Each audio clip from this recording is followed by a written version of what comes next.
Hey everybody, Jonathan here. Today's episode is a cross post between myself and Louis Grenier.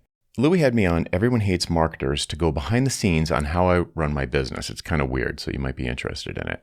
Much to my delight, and true to form if you're familiar with Louis' stuff, he asked a lot of very specific and pointed questions so we could avoid the typical BS that you hear on business podcasts. If you'd like to watch a video of the interview, you can check the show notes and I'll link to his video on YouTube. If you enjoy it, please let me know and find Louis on Twitter or LinkedIn to let him know too. All right, on to the episode. What, money-wise? Yeah, I'm a weird bug because I don't really care about money. I care more about time. So I only work about 5 hours a week. And my average hourly rate's $1,500 an hour, so you can do the math.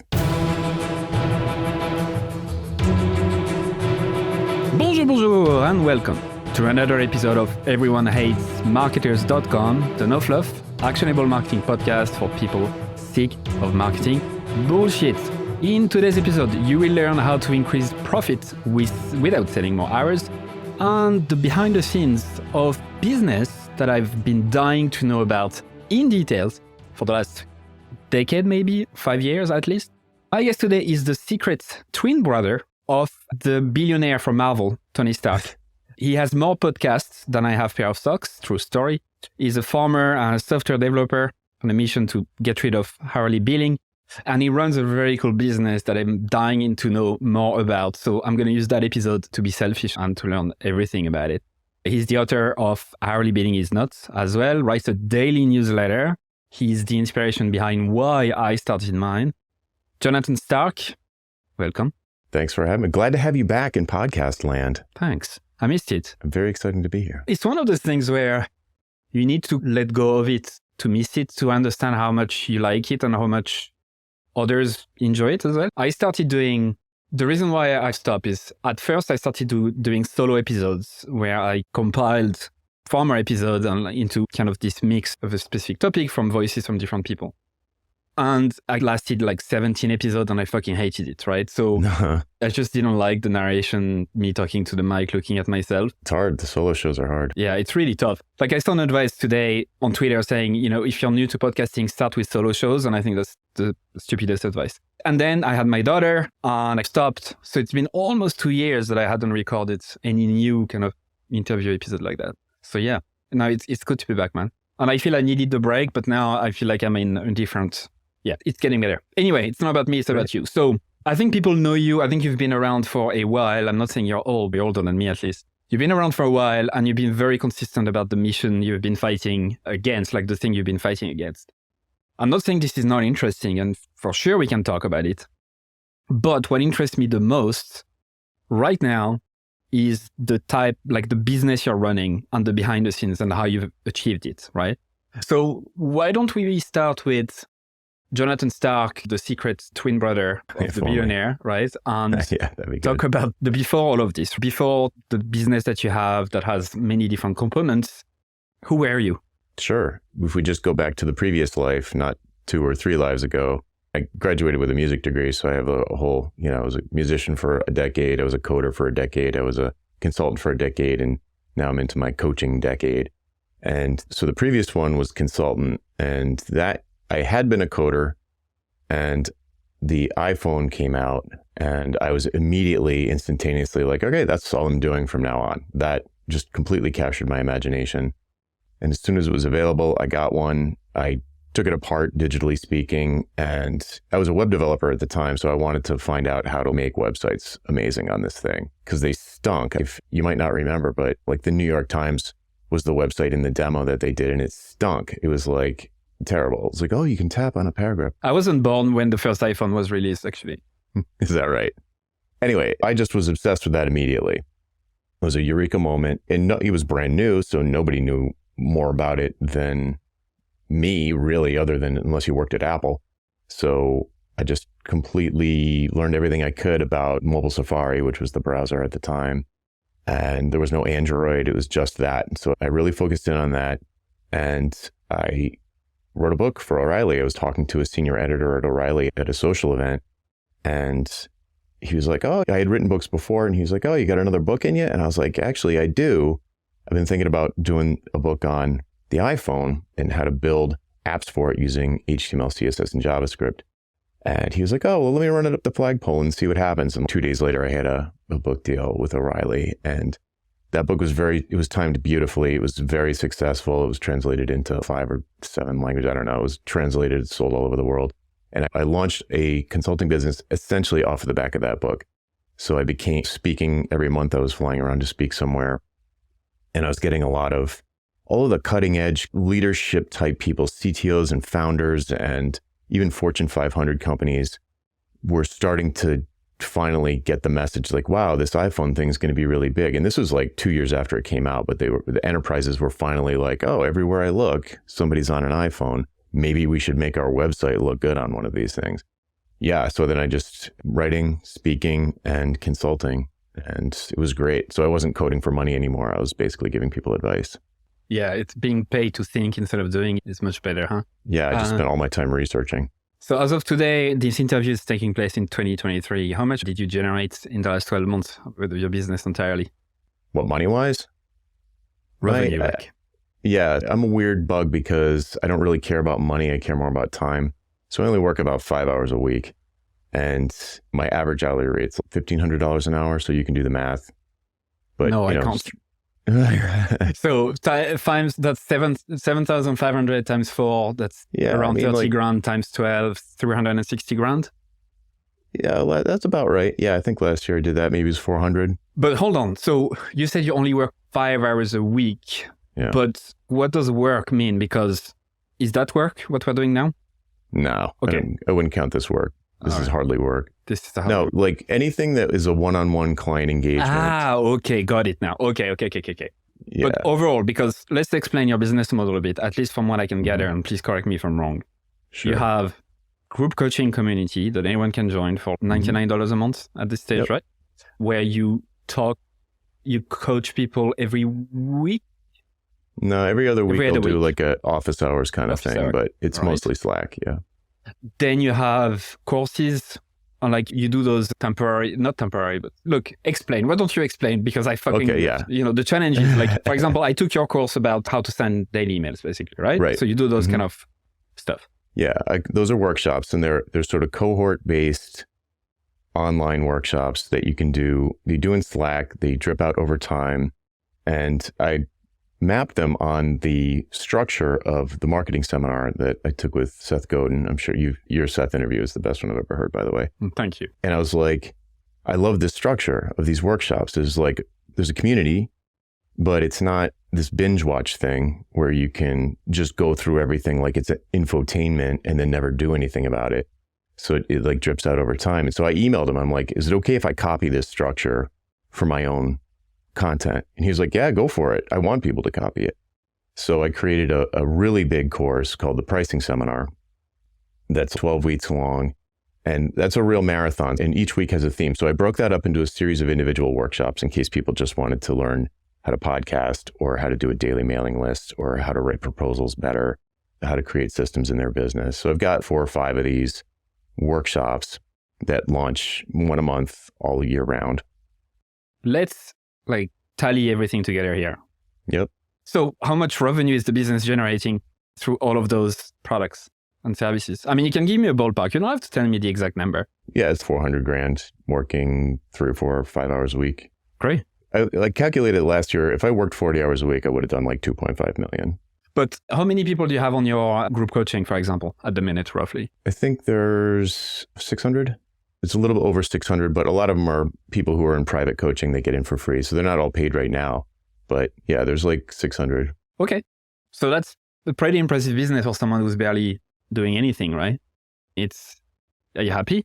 I had to start scheduling more podcasts like this because I had so little to do that I was forgetting to do it. Like the little bit. In 2022... I love that flex. Great flex. I was just forgetting to do it. Like I had a little bit of stuff to do and I would just forget. It's like, oh my God, I forgot to do my daily email today. Because I'm like staring into my backyard and I would just walk the dogs or push my daughter on the swing or just like, oh, I guess I'll clean the garage. I had nothing to do. So I had to amp it up a little bit. So I've been podcasting like crazy on other people's shows so that I can just stay in the mix and not get rusty. So yeah, that might sound crazy It sounds crazy to me. It sounds crazy to pretty much everyone. And I'm pretty sure that what they are thinking right now is, how the fuck did he do this? And I want to do the same. Let's be clear. Because when I talk to people in our audience, solo businesses, independent consultants, freelancers, whatever, they all say roughly what you said. Like the ultimate dream is freedom. Like freedom of choice, freedom of being able to say whatever the fuck, freedom of choosing what to work on, freedom of who I want to work with, freedom to spend time with my family. Like it's always that as the core theme. As you said before, you're like a cat, you had like many lives. And obviously your experience throughout has kind of, you learn from that and whatever. So you didn't arrive a few years ago just without any knowledge. But why don't we try to highlight the steps that allowed you to be where you are today? I went from the consulting to coaching step. So like the previous life to this current one was, I already had a taste of advisory work from consulting because I was just doing advisory retainers where people would pay me 5 figures a month to pick up the phone when they called, essentially. And they were large companies that had like Nokia, Staples, like big companies, Time Magazine. I did a bunch of different ones.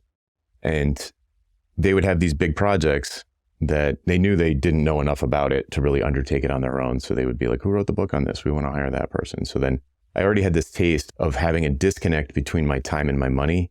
It was still like a solid, God, I'd say 20, 30 hours a week. And there was a fair amount of travel. So it was definitely not, it's not like now I swear I feel like I am retired, which isn't great. Anyway, so what happened? So what happened was when I went solo as a coder, I was fairly well known in the community. I was a FileMaker developer and I was fairly well known in that space because I would speak at the conferences and I wrote for the magazine, the actual paper magazine back then. So when I went solo, I left this really good firm to hang out my own shingle. And people are like, why are you doing that? You're like, you've got the cherry job in the industry pretty much. And I was like, we bill by the hour. And I just had this epiphany moment. That's a mistake. And I didn't know how to transform our firm. I had no idea what the solution was. I just knew that there was a problem. And so I went solo to do that. And it went really well. And so a lot of my old colleagues and friends from that space, I think they were probably imagining I was going to come crawling back after a year, but I actually didn't need to. It was fabulous. So I started getting invited to speak to those groups of people to be like, how did you do that? And that started happening a long time ago. That might have been 2008 or 2009. I went solo in 2006. But I kept thinking about it. People kept asking me about it. I blogged about it for a while. And that effort ended up being what turned into the book, Hourly Billing is Nuts. That's where that seed started. And then it was 2016, I released that book on my website. I didn't put it on Amazon or anything. And that was the beginning of, okay, I'm going to pivot. I'm going to switch to teaching this stuff all the time. It took a few years to make the switch, but that was clear to me that I was going to. So you're already a sought after expert. And it seems to me like there is a trend, is that you know how to spot trends pretty early. So you knew, I think so. Like, let's be honest. When I say compared to the rest, I don't mean the small sphere that we're part of. I'm talking about the general public. You're definitely early in most things, right? So you spotted the cohort-based course before it became very sexy. Obviously, Seth Godin was like one of the very first to do this. The hourly billing thing is definitely wasn't as popular as an ideology. I mean, against hourly billing wasn't as popular as an ideology back then. The iPhone is yet another one. It's easy to think in retrospect, oh yeah, smart move, obviously, duh. But like so many people doubted it as well, right? Oh, tons of people. But it's not really a survivorship bias. There were other trends that I spotted that didn't go anywhere. Like what? VR. I was pretty hot on VR for a while. Crypto's in the dumper right now. I was interested in crypto, but I never really went down the rabbit hole too far. Never did. Not really. It was interesting from a technology standpoint. It does create some very interesting possibilities, but I never saw a use case for it. Right. I could not see it. I'm like, what is the use case? This is a hammer looking for a nail. Exactly. What else? Like, did you invest any, like a large amount of money and or time into something that you thought was going to be big and you massively failed at? No, I'm not that type. I invest in my own businesses. I don't invest in other businesses. I goofed around with Bitcoin and stuff, but nothing serious. Okay. So sought after expert. And then you had this epiphany about like, what if I charge, but not based on hours, right? So I know you've talked about that a million times before, but let's just, for the story, what was the epiphany about? Was it more about the fact that it felt almost unethical to charge by hour because it means like you're incentivized to work more hours? No, I didn't get that at first. The thing that hit me was I was managing a team of 10 employees and I was the VP, so I knew all their salaries and all the compensation, and I had to deal with hours constantly. And it just hit me one day because I could see reports that you wouldn't see as an employee, as a sort of regular employee. And I was like, we're not making any money on our best guy, because it was a blended hourly rate. Everything was billed out at $150 an hour and he had a really high salary. And it was like, what are we doing? Our worst guy, our most junior developer, was practically an intern. We were making 100% on top of his salary because he was slow. And I was like, this isn't fair.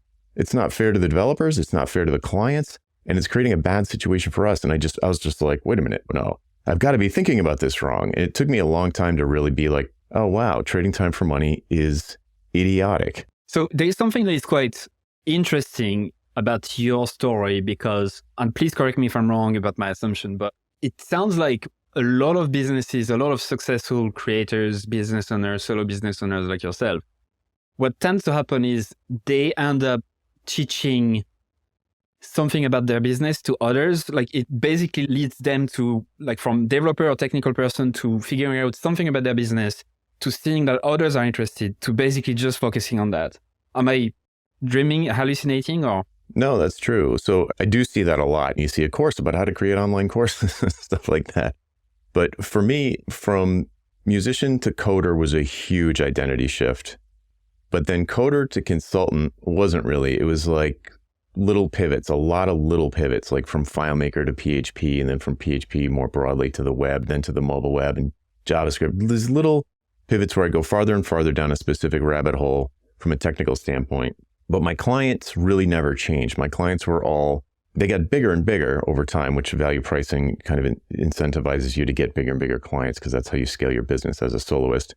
But it wasn't a massive shift. It was, I call them half pivots, where I have one foot in the old world, one foot in the new world. So it was pretty smooth, and it didn't really change anything about my marketing or my business. I would just write books and speak at conferences, and that was plenty. And then when I pivoted to, you could almost, it feels like going from B2B to B2C, even though I'm still selling to business people, they're like soloists. So it's more like a B2C purchase. So it's smaller purchases, it's way smaller dollar amounts. So you need to have a much bigger audience to support your lifestyle.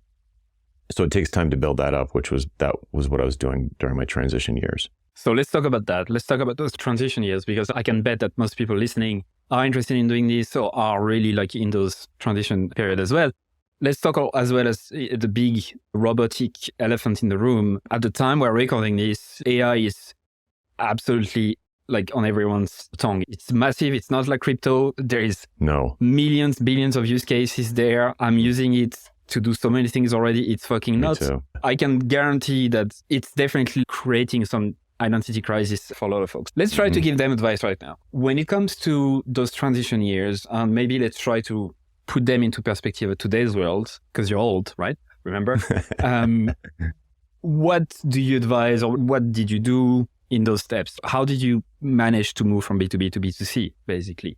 Okay, we'll have to tie this to AI after, but because it's so new and that it wasn't not even a dream, it was no concept of it back then. But this shifting from, I think it was 2019 or 2020, when I essentially had two jobs at the same time, where my consulting business was ramping down. I had one long-term client that still had me on retainer, and we were slowly ramping down. As I was ramping up my daily writing, that was the big thing that I did to ramp up an audience. So as I was building that up, I was selling high-ticket, one-to-one coaching programs to people in that audience. So it was a similar feel to my old business, where I would have a small number of very high-paying clients, and I still had a small number of very high-paying clients in the coaching world. But I knew that was, over time, I was going to want to stop offering one-to-one things, because my mission is to rid the world of hourly billing, and I can't do it one person at a time. I won't live long enough for that. I started up to get the cash flow I needed to continue working on building up the mailing list.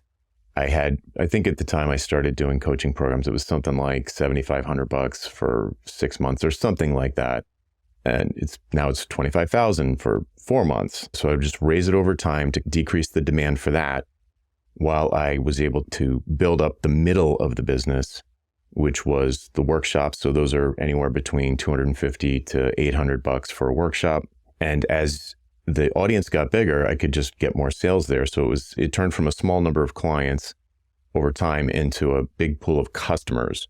So that takes time though. Like, how much time are we talking about, just roughly, so people can visualize? I think my income, so there was a point, I remember I have a graph for it. I didn't know we were going to talk about this, or I would have pulled it up, but there was a point, I was graphing it, where my income from the old business was atrophying and the income from the new business was coming up. And there was an exact month that they crossed. And then I was like, sweet, this is going to work. How long did it take? From 2016 is when I mentally made the switch that I was going to do this. And I didn't do it. I think my last coaching client, I think we parted ways at the end of 2019. Yeah. So it was a 3-year period. Okay. So you said daily emails. Am I right in assuming that you were influenced by Seth Godin again then? Oh, yeah. Okay. I'm a huge Seth fan. You read all of his books, followed him everywhere online. So when did you start the daily list? Do you remember? Yeah, it was July 2016. Okay. So in July 2016, I was checking just there while you were speaking. I think Seth started in 2002. Something like that. Fucking hell. Yeah. So he started, for those who don't know, he's been publishing something every single day for the last fucking 20 years. Which in the internet world, in the creator world or whatever, that's 1,000 years, right? It's incredibly... It's insane. It's nuts. Right.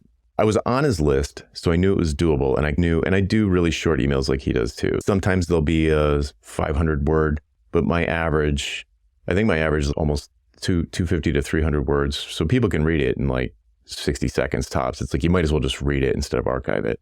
Yeah. It's just, you might as well. You might as well just fucking read it, yeah. Okay, so what made you say, let me just start sending daily emails? Because you said, if I'm understanding correctly, that probably was the turning point for you and your marketing in terms of the big audience, right? Yeah. I had a crappy mailing list before that, really sporadic. I hated it. It was always like torture the night before. I was like, I'm supposed to write something for tomorrow. What am I going to even write about? I didn't have any ideas. In that moment, when it's like time to go on stage, essentially, and you didn't learn your lines, you just like, it's terrible. I hated it. But at the same time, I was on Seth's list and I was like, okay, this is doable. And I knew how it affected me and I liked the way it affected me. And I wanted that to have that effect on someone else. It's very thought provoking. And I think that's a good thing. And I had a friend named Philip Morgan who started doing daily. I think he's been on the show. And he started doing daily and he dragged me kicking and screaming. He's like, dude, you're going to love it. You're going to be great at it. I'll help you do it, get started. Because I had a million questions like, I've got all these campaigns. I don't want to hit somebody with 3 emails in one day. I had a bunch of stupid objections. And he's like, just do it. And it was the greatest. It was great. In what way? It's just easier. I had a million ideas. There's something flips in your brain where you have to write today. So you just notice things. You never run out of ideas. I have something like 2,000 ideas in my folder of ideas. And it's just crazy. It's like it turns on this detector in your brain. It's almost like I see fireflies everywhere now. And I'm just trying to capture them in a bottle before they disappear. And then when I sit down to write, I'll never get through the ideas that I have. There's literally thousands. They're everywhere. And so it's great because it turns on this sort of observational capability that probably everyone has. Certainly everybody that goes through my email course, it happens to them too. And I've interviewed people about it. It happens to everybody. They start seeing ideas everywhere. Makes it really easy to build a body of work, to attract an audience, to deepen your expertise, to go way down a rabbit hole, crystallize your thinking. And it's remarkable in Seth language. When somebody hears you have a daily mailing list, they just can't believe it. It's just great all the way around. I think it's amazing. I've been doing this for, since January now. So it's May. Whoa. Okay. Yeah, I've been doing this for 5 months. And I say to people, I find it so much easier to write every day than every week. And they're like, what? Yeah, I know. It's paradox. Because exactly as you described, it's the paradox of, and yes, the ideas never end. I think once you make peace with the fact that it's okay to repeat yourself. You just need to find different ways to say the same thing, right? That's the nugget. Don't try to say anything fucking new all the time. Just say the same thing, but a different example. Say the same thing, but make it a list. Say the same thing, but you know what I mean? You do that very well. Yeah, thanks. The way I look at it is you want to find a way. So after a certain point, I would be like, I don't know if I wrote this already. I'd sit down to write and be like, did I write this already? Because I'd have a draft and it would be a really complete draft and be like, did I publish it? I couldn't even remember. So what I started doing was just picking something that happened to me that day and using that as the nugget of the story. Even if I didn't mention the thing that happened, sometimes I wouldn't, but I knew that I didn't write this email before because it happened today. But you talked about the same thing before, the same topic or whatever, right? Right. And now the thing that I hear back from people is I get emails like this all the time where they're like, I know you've said this a million times, but for some reason, the way you wrote about it today made it click. And that's the fucking key. It's like people are not busy like you in your business, knowing everything about it. They don't fucking care. They only think of themselves. And if they think about you for 5 seconds every day, you have like a thriving business. So like thinking that you're going to piss them off by saying the same thing is wrong. And that's true, right? So you might be saying something over and over again to the same person, but then their circumstances are changing. Maybe they get hired. Now they are in-house instead of freelancer or whatever. And boom, there you go. Oh yeah, that makes sense. So I've seen that too as well. Anyway, this episode is not about how to send daily emails, even though I'd love to have you back for that. It's more like, how do you become, you? How do we work only 5 hours a week and be happy and feel like, we can clean the garage every day? So daily email, how did it grow then? Slowly, linear. I started with, I think I had 500 people when I launched Hourly Billing is Nuts. I got a little bit of a spike during the launch for some reason. And then sometimes I went on The Future one time and I got a big spike from that, Chris Doe's show on YouTube. And you get spikes from appearances, but if you look at it over time, it's just like a straight line. I'm at like 25,000, 30,000 now. It's just slow build. There's no big win. There's not like a huge spike anywhere. If there's a huge spike, it's usually some spam bot. Like they found an open form, and then you got to clean them out. But I know you just said this isn't a show about daily email, but that is it. That is the heart of the business. The heart of it. It's the one thing I wouldn't stop doing. It's the last thing I'll automate. I would be terrified to stop doing it. That would throw everything into risk in my mind. So you talked about clarity of thoughts. You talked about the fact that it's easier than writing weekly or monthly or whatever. But in terms of benefit of the business for you, when you started out like at 500, what kept you going? Because it still work, right? And you're probably not as experienced then as you are now. Yeah, well, it's a combination of excitement and the mission. I'm like, it's not bullshit. I want my headstone to say this guy actually helped destroy hourly billing. So yeah, it's that. I had been doing it informally up to that point. A few people had kind of like, could you coach me on this? Or could you teach me this or that? And I found that it was much harder to teach it to someone who wasn't me. There were certain things about it that were a really good fit for my personality. Value pricing in particular was a good fit for my personality. Not everybody has the same personality. So it can be harder for other people to learn. And it's like one thing to understand something, be able to do it. It's another thing to be able to explain it to someone in a way that produces action. So you have to come up with a lot of different ways to explain it to different types of people. And I found that very exciting. I think I was like a real, I'm the oldest of 5, so I just naturally tell people what to do. Or like I naturally think my opinion is important. So I don't know, it was just a combination of the mission and just being excited about it. Plus my original early focus was specifically on pricing, which is the most fun problem in the universe. Pricing is the best Rubik's Cube for your brain of all time. I've never found a puzzle that's more interesting than pricing. So I just love puzzles. Dismantling that and trying to figure out what makes it work and pricing psychology and all the Kahneman stuff. And there's just so many great thinkers have talked about pricing and not so much macroeconomics. I think a lot of that is not useful in a business context, but microeconomics and behavioral economics, I've just loved it. It was just one of those things I would just read about constantly. So did your new clients come through the daily email list then? I don't track anything, so I don't know really. I mean, I track 2 things, revenue or really profits, so I have practically no expenses. So I track revenue numbers and I track subscribers. Those are the only 2 things I track. I don't have any tracking code on my website. I don't know where people come from.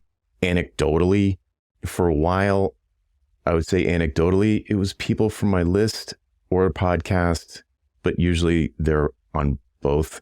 But lately, when I get clients now, there's a question like, PS, do you remember where you heard of me? And nobody can answer the question. They're like, I don't know, you're everywhere. Like, I've just always known about it. So it's been long enough where people don't even know where they first heard of me. It does shock me when someone buys something from me and they're not on my list. So I guess I would say that most people who buy something from me are on my list because I don't advertise and social media doesn't do anything in terms of sales. So it has to be a list. Otherwise, where would they hear of it? It's either the list or the podcast, and the podcasts are really tough to make conversions from. So I'm sure it's the list. You've been flexing on so many things just casually. I love it. I barely have any expenses, working 5 hours. I don't fucking track anything.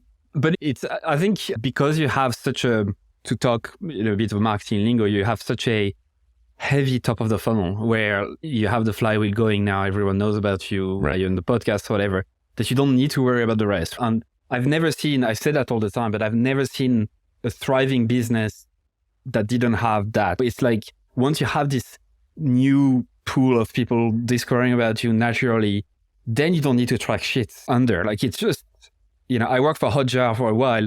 It was a startup software. It was the exact same feeling. It's like there was so many people coming through. Our website was shit. The logo was 99 cents that we bought on the thing. The software was also shit compared to what it is now.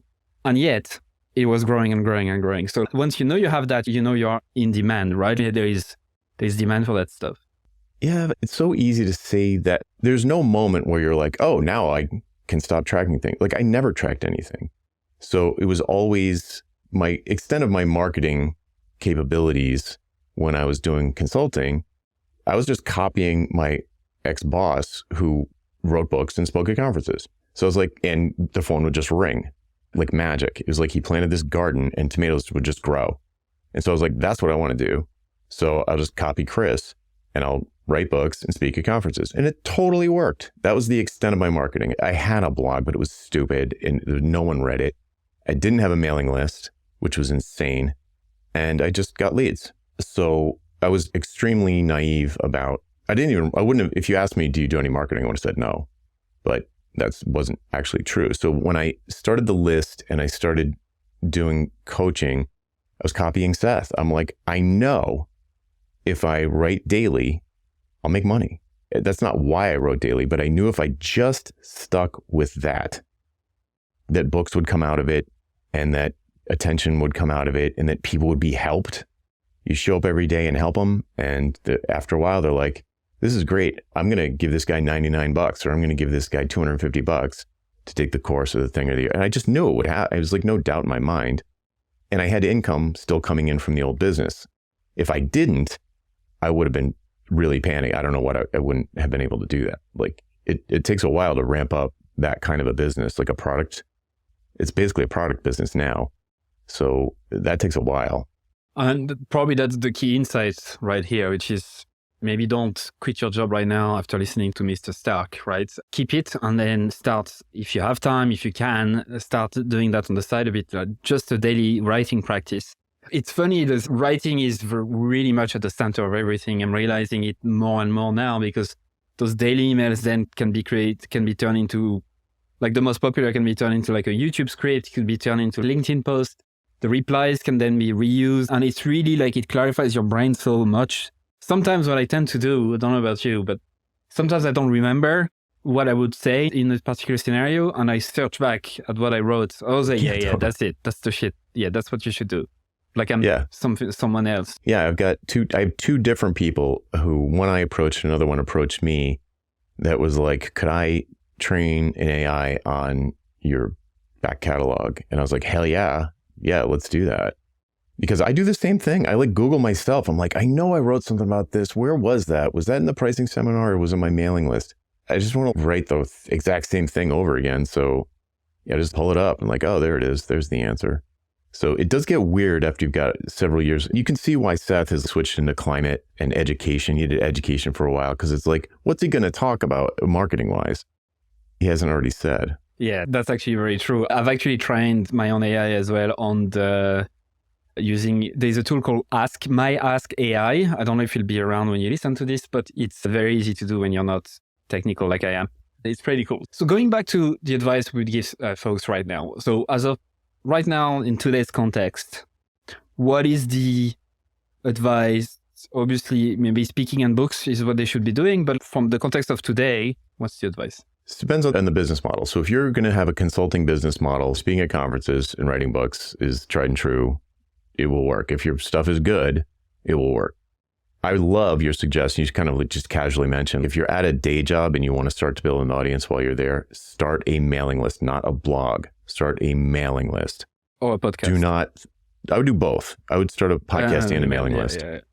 But if you're only going to do one, it wouldn't be a podcast. Yeah, the mailing list is magic because it's broadcast out and it's private in. So when you send it, you can send it to 10,000 people, and every single one of them, by default, the way email works is the reply is private. It's not like comments on YouTube where people can like virtue signal or posture, or they're trying to kick up controversy or something. It's private. So they share stuff that they would never share publicly. And it's so helpful to understand what you should write about next, or what people are struggling with, or that you're not doing a great job explaining something with the words that you're using. You need to use different words. It's like free school. It's like free money almost. So mailing lists absolutely do that. Everybody that starts one is like, I should have done this sooner. Every time. I wish I had. Everybody says it. But the podcast, the 1-2 punch of a mailing list plus a podcast is powerful. To me, it's the more modern version of writing books and speaking at conferences, because it's remote, it's asynchronous, but having a podcast, especially if you have guests on, is great for networking. It's great for your professional connections. It's great for just getting better at speaking. I even tell people to, at least for the first 20, 30 episodes, edit your own podcast, because it'll make you a better speaker. You'll stop saying and so and making stupid sounds. And because if you have to edit them all out, then it gets annoying. It's easier to just not say or whatever. It makes you a better speaker. It also builds a lot of trust with people who listen regularly, because to them, it's almost like this celebrity status. Like when I first came on, you're like, oh, if you said something like that. And I'm just like, yeah, because you listen to probably a lot of my podcasts. It like creates this fake celebrity that has an effect on people that they just trust you. They feel like they know you, even though you don't know them at all, because podcasting is completely anonymous. For the record, you also said you felt like you were talking to a celebrity talking to me. Let's be clear here. Both of us. Right. Yes. Both of us complimented each other. Right. It works. It totally works. Yeah. It's weird, right? It's asymmetrical intimacy, I call it. Yes. I was about to try to search that word, and that's where I remember reading an email about that from you, which is the reason why people will be stalking celebrities, like real celebrities and all of that, is that they feel a connection, but the other one doesn't, right?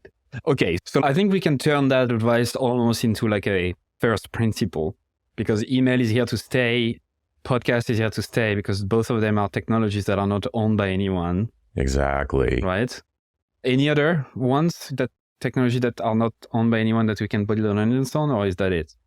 So I actually got this very same question recently, and this is going to sound wrong, but I would say as long as you have people's contact information, a platform like Slack or Discord that's not algorithm driven, I think that you can own that community, because I have a bunch of Slack communities, but since it's not algorithm driven and they're not forcing you what to look at or anything like that, if Salesforce, I don't know, got rid of the free plan or something and I had to pay $80,000 a year for my group coaching, I wouldn't do that.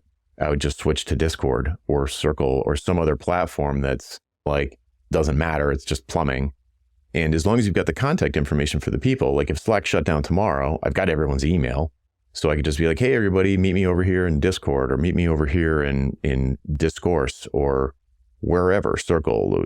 And it doesn't matter. So I think one of those, kind of like a web forum, anything like that. So it's not about whether or not the technology no one owns it. It's really like, is the algorithm directing who and what you're going to see or not, right? It's definitely that, but it's also, if you have like a Facebook group and they just rip it out from under you, or you get kicked off or deplatformed or whatever, not that really probably happens to normal people, but the social media to me is like almost useless for anything like that. So I just stay off of platform. Yeah, I mean, it's kind of like the business model of the platform matters.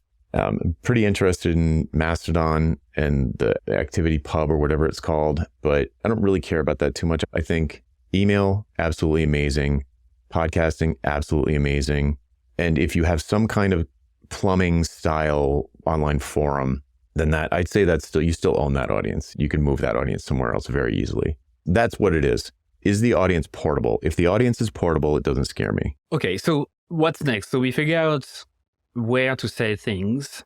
Let's talk about the P word. Let's talk about positioning maybe, no? Is that the next piece? Because you know a thing or two about it. Yeah, super important. So if you want to start let's just stick with mailing lists, wherever you're projecting your ideas, you have to publish your ideas. You have to put them in the world for anything to work. Obviously, I mean, you have to put yourself out there. So if you're still working a day job and on your lunch break, you're going to write your daily email every day or Monday through Friday, whatever. A common question is, what do I write about? So you got to decide. And a lot of times it's tough to just pull that out of thin air. I couldn't do it. I knew there were some things I was interested in. They were all related to my business. And I was just trying to teach people how to build a business like mine when I was consulting. So I knew they were related, but I wasn't sure what the organizing principle was, or the sun in my solar system. I wasn't sure what that was. I thought it was value pricing because that was the thing that I was spending most of my time learning about. But I found myself, as I was writing this daily list, apologizing that this particular message wasn't about value pricing. I'd be like, talking about like a productized service type of thing. And I'd be like, oh, this is a really cool thing. If you're getting started, it's like, it's not value pricing. It's still, at least it's not trading time for money. And it took me a long time. I don't know how long, but months at least before I realized the sun in my content solar system was ditching hourly. I thought it was value pricing, but like I said, I had all of these other topics. There's all these planets in the solar system that don't revolve around value pricing. In fact, they're completely different than value pricing. It's like, huh. And it just took me a while. I was actually on a podcast when it hit me because someone asked me, Joel Pilger, as a matter of fact, he's like, you don't want to be just one of many. You want to be the one and only. And he said, he shared this great hack. He was like, next time somebody asks you, or just as a thought experiment, ask yourself, if somebody said, what do you do? Would you say, I'm a marketer? Or would you say, I'm the insert thing here? And he put me on the spot and he was like, what would you say you're the one of? And I was like, I guess I'm the ditching hourly guy. And he was like, yes, that's great. And we Googled it. And I was just like the first 3 pages of results on Google for the ditching hourly guy, even though I had never said that ever. And then I was like, that's the central theme, which seems obvious in retrospect, but it wasn't at the time. So your advice, I love your advice on picking the planets and the sun. So you talk about having diverse planets is fine, right? So Yeah. I would just talk my example briefly. I would talk about maybe confidence. I would give stories to inspire in terms of creativity. I would talk on positioning, differentiation, whatever, but it revolves around standing the fuck out. Exactly. Yeah, that's what I was going to say. I'm the stand the fuck out guy. Yes, you are. And everyone hates marketers. Yeah, if you weren't going to say that, if it wasn't obvious to you, it was obvious to me. It's good that you knew. But yeah, so the moral of the story is write every day about stuff you care about, and the sun will reveal itself eventually, but you have to write first. And that's the key as well. There's many keys in here in that episode so far, but the key is really to not strive for having all your ducks in a row and everything perfect and a perfect planner in fucking Excel and all your system ready to go. No, I used to do this a lot. I used to use planning for shit as a way to deal with my anxiety instead of getting shit done to get the results. So now I've learned that I just fucking execute on stuff. Even if it's not ready, I don't care. I really don't. So yes, start writing and you'll see what your brain likes to talk about. I love to give examples of brands and artists or whatever that have nothing to do with tech and B2B because I'm fucking sick of hearing about them. And that gives me a lot of energy. I love talking about Lady Gaga, I'm going to talk about Ed Sheeran, I'm talking about Houdini. That's the kind of shit I like. The other really good advice I learned from you was the clues to help you identify those planets. And I like what you said because we're very similar in that. So you talk about having a contrarian stance. What pisses you off? What drives you crazy? Yeah. It's such a great energy to channel in the right way, right?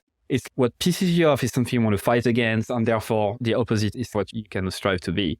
That helps me so much. Like I use that so much. Well, look at the name of the show. You know what I mean? It's like you've been doing it. It's like the no BS. How many shows like this are there? None? It's just this one? I don't know. I don't know of any other ones. You own this space. There's a few that I've seen when I was searching for it on Apple Podcast the other day. There's one that is copying the structure. I think it's Everyone Hates Brands or something like that. But it's one of those things where it's easy enough to copy, but fuck, it's difficult to execute because you need to have everything around that works with it. I'm not playing a game here. I'm not playing a role with you. I'm genuinely being myself. I just like to ask questions that I want to ask. I'm not trying to pretend anything. So start writing to figure out those stuff. So you have 6, you say like contrarian stance, unique worldview, tips and tricks, infuriating competitors, buyer traps, surprising philosophy you had written. So yeah, start fucking writing. Okay. And then positioning. So let's talk briefly about positioning, maybe statements. Now that we've written for a bunch of times, what do we do next? The planets will come into, you'll start to see these ideas everywhere. You'll start to see them fall into patterns. If you write for 30 days, like 1 month, you're going to have 30 articles. You can categorize them. You can play around with them, like which ones got a lot of reaction, which ones should you do more of. Your positioning can be reflected back to you. It's very difficult to position yourself. You almost need to bounce the ideas off of other people to help you figure out what it is, because it's, even for me, I feel like I'm pretty good at positioning for other people because I can see the forest for the trees. But when it's for yourself, it's really hard. I hear that all the time. But I know who to ask. Yeah, it's brutal. Who do you ask? Philip Morgan? Absolutely. Yeah. I have a group of friends who get it and have been around me long enough that they get me too, so that they can help with stuff like that. But let's say, what would I do next? Depends on a lot of things, but let's say your list, you get up to 100, 500 people, something like that. Maybe a lead magnet next. Maybe you take some of your best stuff and turn it into an email course. Then that will accelerate your signups a little bit. It'd be something you could talk about on other people's shows. You could come up with a productized service or an info product based on the feedback that you've gotten from the list. Something simple, just like a checklist or a PDF, or maybe if you're a developer or you make a little tool or something, a browser plugin. It could be anything. It would be nice, especially if you're still at a day job and you're building this audience. It would be nice to sell something, to start allowing people to flex their pay me money muscles and start thinking about copywriting for a sales page. Like, these are marketers listening, so they should be able to do this, but a lot of people still, it's not easy. It takes practice. So come up with something you can sell for $9 or $49, $29, $19, whatever. You know, a 2-digit purchase that if you can create the value and if you can capture some of the value, I'd probably do that next. Because as soon as you sell that first one, you will be hooked. You'll be like, this is the best thing ever. It's mad. Yeah. When I work with people, if you're still at a day job, I like the ground up approach where you start with the mailing list, maybe then a lead magnet, because it takes, you don't start with a lead magnet. You'll get it inside your head too much.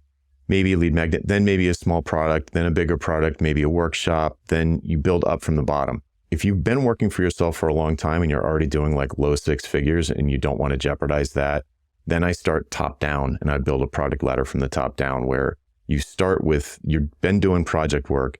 Now build a productized service right under that that's like 4 figures, some kind of a road mapping thing, something like that, depending on what you do.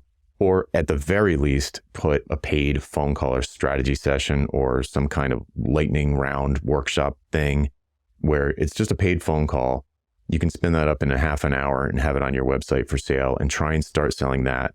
So it depends on where you're at, but you can either build the product ladder down from the top or up from the bottom. That's a really good advice. So if you're starting out with an audience, in a small audience, working on a day job or like just building that, so start the staircase approach or whatever. What's his name? The guy who runs the startup for the rest of us. Rob Walling.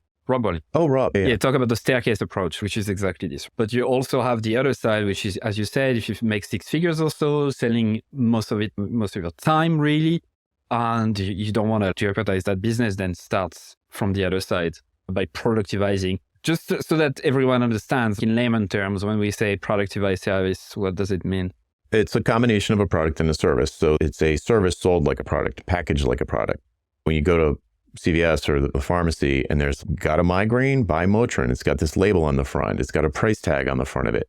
All the ingredients and stuff are on the back, but that's the fine print. Nobody cares about that. All they care about is, do I have the problem that this thing solves?